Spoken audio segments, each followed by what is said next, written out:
Hello guys, welcome back to my YouTube channel. ಎಲ್ಲರೂ ಹೇಗಿದ್ದೀರಾ? ಎಲ್ಲರೂ ಚೆನ್ನಾಗಿದ್ದೀರಾ ಅನ್ಕೋತಾ ಇದ್ದೀನಿ. ಎಲ್ಲಿದ್ದೀನಿ ಅಂತ ಯೋಚನೆ ಮಾಡ್ತಾ ಇದ್ದೀರಾ? ನಾವು ಇವತ್ತು ಒಂದು ಹೋಮ್ ಸ್ಟೇಗೆ ಬಂದಿದ್ವಿ, ಅಂದರೆ ನೆನ್ನೆ ನೈಟೇ ಬಂದಿದ್ವಿ.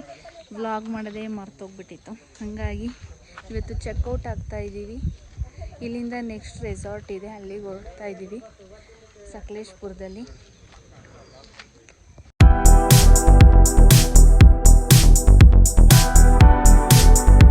YouTube channel. ಹಾಯ್ ಪೂರ್ಣಿ ಅಕ್ಕ, ಸುಪ್ರಿಯಕ್ಕ, ಮಂಜಣ್ಣ, ಇವ್ರು ಗೊತ್ತಲ್ಲ.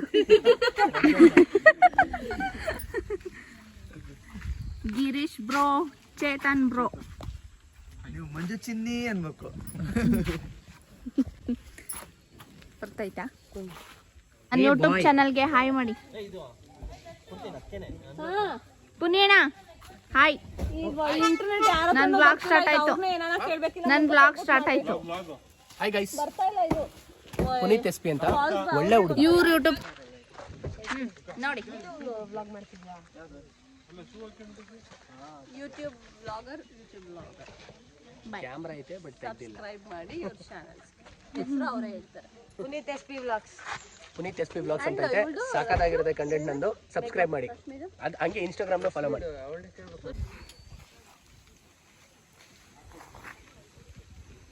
ಅಂತ ಹೇಳಿ ಬಕೆಟ್ ಒಳಗೆ ಬಿದ್ದೋಗ್ಬಿಡೋಣ. ಬೀಳುತ್ತೆ ನಾವು. ಹಾಯ್ ಅಪ್ಪ ತೋರ್ನ ಇಬ್ರು ಹಾಯ್ ಹಾಯ್ ಬಾಯ್. ರಕ್ಷಿಗೆ ಏನಾದ್ರೂ ಆಗಿದ್ರೆ ಒಬ್ಬನ ಪಾರ್ಟಿಗೆ ಒಬ್ಬನು ಉಳಿಸ್ತಾ ಇಲ್ಲ. ನಾವು ಹೋಮ್ ಸ್ಟೇಯಿಂದ ಚೆಕ್ಔಟ್ ಆಗಿ ಟಿಫನ್ ಎಲ್ಲ ಮುಗಿಸ್ಕೊಂಡು ರೆಸಾರ್ಟ್ ಕಡೆ ಹೊರಟ್ವಿ. ಅಣ್ಣ ಫುಲ್ ಮಾತಾಡ್ತಾಯಿದ್ರು ವ್ಲಾಗ್ ಫಸ್ಟಲ್ಲಿ. ಇವಾಗ ನೋಡಿ ಸೈಲೆಂಟಾಗಿ ಮಲ್ಕೊಬಿಟ್ಟವ್ರೆ. ನಾವು ರೆಸಾರ್ಟ್ಗೆ ಚೆಕ್ ಇನ್ ಆದ್ವಿ. ಆಲ್ರೆಡಿ 1:30 ಏನೋ ಆಗಿತ್ತು. ಫುಲ್ ಮಳೆ, ಅಲ್ಲಂತೂ ಸಖತ್ತು ಗಿಜಿ ಗಿಜಿ ಅನಿಸ್ತಾಯಿತ್ತು ನನಗೆ. ರೆಸಾರ್ಟು ಸ್ವಲ್ಪ ಓಕೆ ಅನ್ನಿಸ್ತು, ತುಂಬ ವಾವ್ ಅಂತ ಏನು ಅನ್ನಿಸ್ಲಿಲ್ಲ. ರೂಮು ಕೂಡ ನಮಗೆ ತುಂಬ ಚಿಕ್ಕದು ಕೊಟ್ಟಿದ್ರು, ಯಾಕಂದರೆ ಫುಲ್ಲು ದೊಂಬಿ ಜನಗಳು ತುಂಬ ಜಾಸ್ತಿ ಇದ್ದರು. 10 ಮೆಂಬರ್ಸ್ಗಾಗೋಷ್ಟು ರೂಮಲ್ಲಿ ಜಾಗನೇ ಇರಲಿಲ್ಲ. ನಾವು ಮಧ್ಯಾಹ್ನದ ಮೀಲ್ ಮುಗಿಸ್ಕೊಂಡ್ವಿ, ಯಾಕಂದರೆ ಅವತ್ತು ಸಾಟರ್ಡೆ ಆಗಿತ್ತು. ಚಿಕನ್ ಏನು ತಿನ್ನೋ ಆಗಿರಲಿಲ್ಲ. ಹಾಗಾಗಿ ನಾವು ಒಂದು 5 to 6 ಮೆಂಬರ್ಸ್ ವೆಜ್ ಆಗಿದ್ವಿ. ಊಟ ಎಲ್ಲ ಚೆನ್ನಾಗಿತ್ತು. ರೆಸಾರ್ಟು ಕೂಡ ಚೆನ್ನಾಗಿತ್ತು. ಸ್ವಲ್ಪ ಮಳೆ ಇರಲಿಲ್ಲ, ಅಂದರೆ ಅಷ್ಟೊಂದು ಜನ ಬರಲಿಲ್ಲ ಅಂದಿದ್ರೆ ಇನ್ನೂ ಚೆನ್ನಾಗಿರೋದು, ಯಾಕಂದರೆ ತುಂಬ ಜನ ದೊಂಬಿ ಅಂತ ಅನ್ನಿಸ್ತಾ ಇತ್ತು. ಆಮೇಲೆ ಸ್ವಲ್ಪ ರೂಮಲ್ಲಿ ರೀಲ್ಸ್ ಮಾಡ್ಕೊಂಡ್ವಿ. ಇರ್ಕಟ್ಟಾಗಿದೆ ದಾರಿ, ದಯವಿಟ್ಟು ಸಹಕರಿಸಿ. ಈ ತರ ಹಿಂಸೆ ಆಗೋದಾಗಿರೋ ಸಕಲೇಶ್ಪುರಕ್ಕೆ ನಮ್ಮ ತಾಯಣ್ಣಗಳು ಎಡಗಾಲ್ನು ಇಡ್ತಿರ್ಲಿಲ್ಲ. ಒಂದ್ ಕೈ ಮರ ಸಿಗ್ತದೆ, ಆ ಕೈ ಮರ ಹತ್ಬೇಡಿ ಪಾಕದಾಗ. ನಾವು ಸಂಡೇ ಮಾರ್ನಿಂಗ್ ಬೆಟ್ಟದ ಭೈರವೇಶ್ವರಕ್ಕೆ ಹೋಗಬೇಕು ಅಂತ ಅಂದ್ಕೊಂಡಿದ್ವಿ. ಫುಲ್ಲು ಜನ ಇದ್ದರು, ಮತ್ತು ಕಾರ್ ಪಾರ್ಕಿಂಗ್ ಮಾಡಿಬಿಟ್ಟು 2 ಕಿಲೋಮೀಟರ್ಸ್ ನಡ್ಕೊಂಡು ಹೋಗಬೇಕು, ರೋಡ್ ಸರಿ ಇಲ್ಲ ಅಂತ ಅಂದರು.